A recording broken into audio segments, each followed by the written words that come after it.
Hola amigos, welcome back to my channel. This video is about my cost of living in Antigua, Guatemala.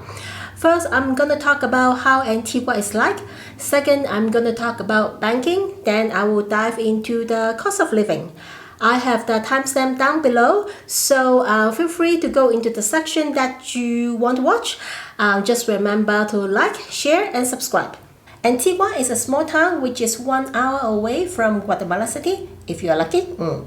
There are lots of volcanoes for hiking.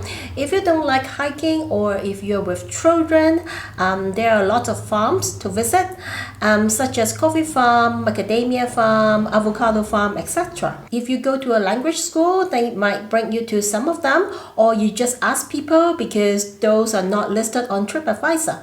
Okay, farm doesn't sound very interesting, right? There are many tours going to other places such as Tikal, a very famous Maya ruin in Guatemala, which takes over 10 hours by bus, as well as tours to El Salvador or Honduras. Most of the tourists can only stay here for 90 days.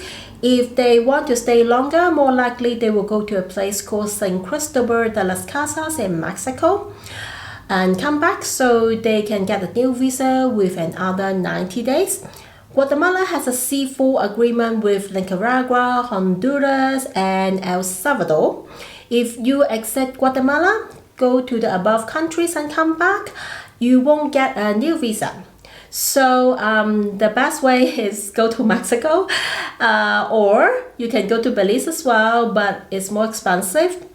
But Belize is close to Tikal, which is around 5 hours away. Another option is to extend your visa at the immigration office in Guatemala City.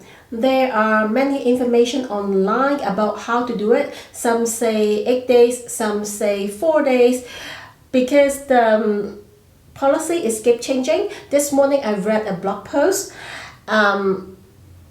They said that they only took 1 hour to finish the process. I haven't tested yet, but I will link the post at the description box. So if anyone is interested, go to take a look and try and let me know. Many people in Antigua speak very good English. I mean people who work in restaurants, tour companies, or language school. So it shouldn't be any communication problem. I went there in August, the summer vacation month. I saw tourists there, but the town was not very crowded. Maybe there are too many activities to do out of town. Weekend is usually very quiet. If you study Spanish, you might know that Guatemala is famous of its language school because of its good value comparing to many other countries. I will talk about it in details in my other video.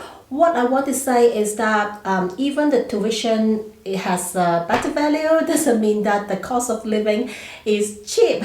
Things in Antigua are relatively expensive.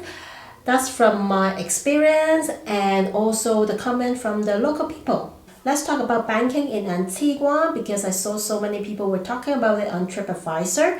So I would like to share about my experience. Normally, each withdrawal is 2,000 quetzales maximum, and there is a charge of 30-something quetzales. 2,000 quetzales could not last me too long because I have to pay cash to my school. By chance, I find an ATM inside a bank with a security guard, which I could withdraw 2,500 quetzales each time. I will have the Google Map link down below. There are many ATM in Antigua, but mostly they are right outside the bank or they are just a group of ATM. All those places do not have a security guard. I don't concern about robbery because Antigua looks pretty safe during daytime, but it has many tourists which are the target.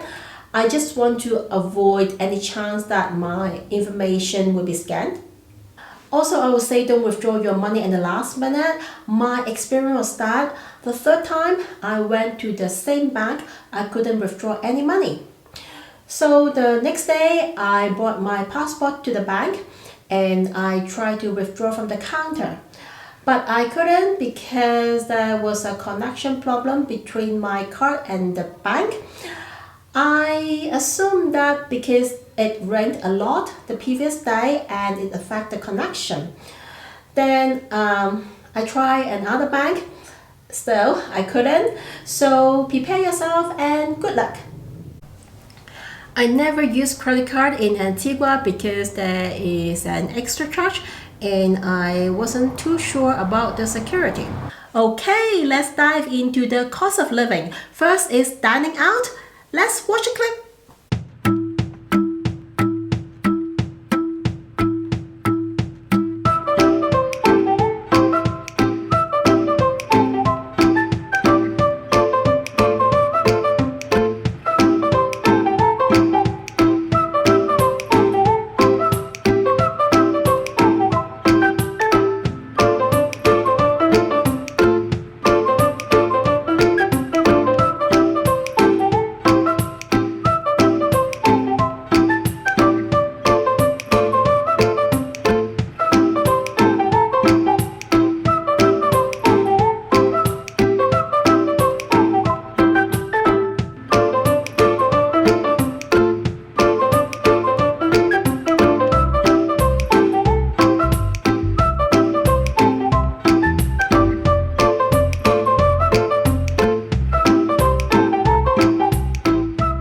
Eating in a restaurant with a simple dish and a drink can easily cost you 100 quetzales, which is around $13.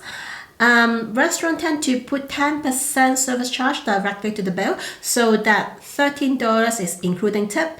When I was in Mexico, I paid 100 pesos for the same thing, which is around $5.50. A roasted chicken is $8, while in Mexico I can get it at $5 in many big supermarkets. So for the month I spent $243 on dining out. I swear I didn't eat out much. Even cafe I only visit like once or twice a week. So $243 for dining out is a crazy number. Next is groceries. First is the big local market. Small vegetable is 1 quetzal each, like 13 cents. But to be honest with you, things there don't look very nice. Maybe because I could only go there in the afternoon. Second is a big supermarket in downtown. It's not very fancy, but it has food, home essentials, and another floor for stationeries.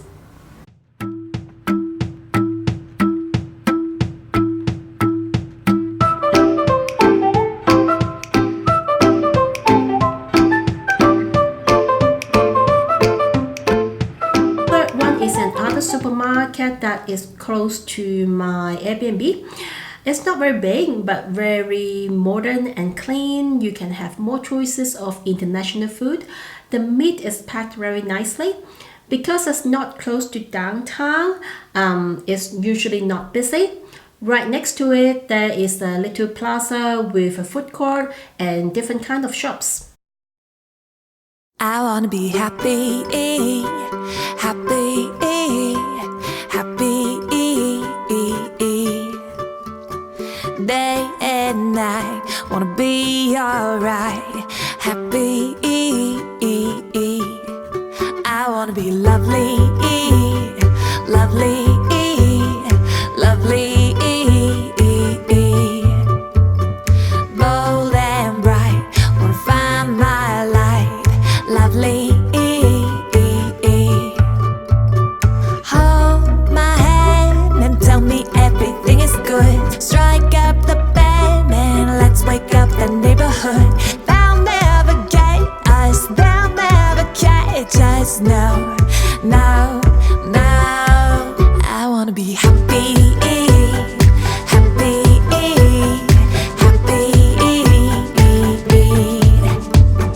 day and night. Wanna be alright, happy. I wanna be lucky, lucky, lucky. Play my cards.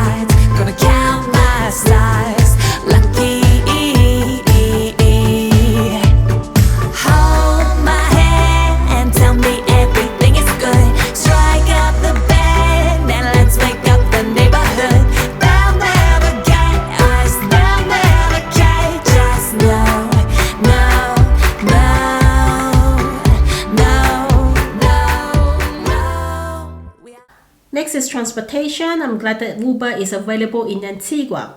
Ticket and Uber from the airport to Antigua normally is around $23, but I paid $32 because my flight was delayed and I fell into the rush hour. Thanks Interjet for that. Another option is to take a shuttle for $10 when you exit the airport. There will be a lot of people grabbing you, but you might need to wait for the shuttle till it's available or it has enough people to depart. Because my Airbnb was in an unnamed road on Google, so I just want to get there before the night time, and I took a Uber, and I was glad I did that. For local buses, there is a big bus station next to the market. The fare is starting from 1 quetzal depending on the location. There's also motor taxi, they call them tuk-tuk. It costs around 8 quetzales to 15 quetzales within the town. Just off the topic for a few seconds. Tuk-tuk is Thai or what? Because in Southeast Asia, they call those as tuk-tuk. I'm surprised that in Antigua they also call them tuk-tuk, because in Mexico they are called motor taxi. When I asked my Mexican friend about it, she has never heard of the name tuk-tuk. How about regular taxi? I saw a few once in a while, but Antigua is so small, you can just walk. If you would like to go to the lake or somewhere further, you can walk into travel agents and ask for a shuttle. They don't go every hour, but they do have a fixed schedule. If you stay in a hotel in Central, normally they can pick you up from there. For the month, I spent $94 on transportation. Next is tour. I only joined 2 volcano trips, including all other admissions. I paid $164 in total on tours and admission. For personal care, I just pick up some random stuff for $18. If you want to go for a massage, it's around 200 to 300 quetzales per hour. For gym, it's around 250 something quetzales per month. You can also pay by day or by week. Next is phone bill. I purchased a SIM card at the airport for 200 quetzales, which is around $25. It is including 2.5 gigabytes of data and some telephone time. But somehow there was a promotion and I got 5 gigabytes for 30 days. Many people said that don't exchange money or get SIM card from the Guatemala airport. I partially agree with that because exchanging money there is a complete ripoff. But getting a SIM card is a must for me. I just feel more secure and I can request a Uber. You don't have to exchange local currency in order to get the SIM card. Because you can buy the SIM card with US dollars. When I entered Guatemala for the second time, I tried to top up my card with my credit card, but I couldn't. Not sure is it because mine is a foreign card. So after I exit the custom, I went to an information counter and asked for a Tigo shop. In Guatemala, there are 2 telephone companies. One is called Tigo, another one is called Caro. Unfortunately, there is none, but the person there was so nice. He shared his data with me so I could order a Uber. For Tigo, if you buy a chip at that shop, it's only 10 quetzales. Then you can pay for the plan that you want. Accommodation. I'm living a little north of Antigua. My Airbnb is a very beautiful house. There's only me and my landlord, and she has a cleaning lady who comes 5 times a week. So the house is very clean, tidy, with lots of privacy. The landlord is a very nice lady. I'm so thankful. She also has a washer and a dryer, so I don't have to spend extra money on laundry. I paid $339 for the month. It was a very good deal. Accommodation in Antigua tend to be expensive, or people run their little boutique hotel with 6 to 10 rooms. So I'm super thankful to find this accommodation. Next is school. I pay $110 per week, so it's $440 per month. More details are in my Spanish learning review video. Next is miscellaneous, random stuff again. I spend $37. For the month, I spent $1,475. It would be nice to stay in Antigua for a week or two with a proper travel plan. If you would like to stay in Guatemala for a longer time, I don't recommend Antigua because it's relatively expensive. Okay, that's it from me. Remember to subscribe to my channel as well as like and share this video. Until next time, bye!